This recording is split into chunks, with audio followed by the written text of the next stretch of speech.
Stock എടുത്തപ്പോൾ നമ്മൾ അത്യാവശ്യം നല്ല സ്റ്റോക്ക് തന്നെ എടുത്ത്. അപ്പോൾ ഇനോഗ്രേഷൻ ആരാന്നുള്ള രീതിക്ക് നിന്ന് ഏതായാലും നമ്മളൊന്ന് അറിയിച്ചിട്ട് തന്നെ ഇനോഗ്രേഷൻ ചെയ്യാം. ഓരോ ദിവസം ലെവൽ മാറി നമ്മൾ പ്ലാൻ ചെയ്തുകൊണ്ട് നിൽക്കുമ്പോൾ നമ്മളെ കോൺഫിഡൻസ് അങ്ങനെ വർദ്ധിച്ചുകൊണ്ടിരിക്കുക. അപ്പോൾ ഞാൻ എന്നാൽ ആരെങ്കിലും ഫിലിം ഇതിലുള്ള ആരെങ്കിലും കൊണ്ടുവരാം. അപ്പോൾ വൈ നോട്ട് സുരഭി, നമ്മളെ സ്കൂൾ മേറ്റ്, എൻ്റെ ഫ്രണ്ട്.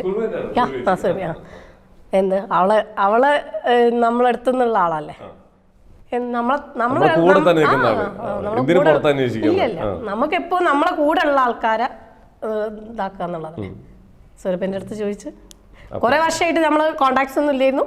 പക്ഷെ ഇതിന്റെ കാര്യത്തിൽ നമ്മളെ വിളിച്ചോ ഞാൻ അതേ രീതിയിലായിരുന്നു ഇങ്ങോട്ടേക്ക്. ഞാൻ വരാം, നീ ഒരു ഡേറ്റ് ഫിക്സ് ചെയ്തു. അങ്ങനെ പിന്നെ ഇത് 4 ആൾക്കാരെയൊക്കെ അറിയിക്കണം എന്നുള്ളത് എൻ്റെ ഫാമിലിയിലും നിർബന്ധമായി, ഇവരെ ഫാമിലിയിലും നിർബന്ധമായി. ഹസ്ബൻഡ് എല്ലാവരെയും വിളിക്കാം, എല്ലാവരെയും ഒരു നമ്മൾ എല്ലാവരെയും പേഴ്സണലി നമ്മൾ കാർഡ് അടിച്ച് ഇൻവിറ്റേറ്റ് ചെയ്തു.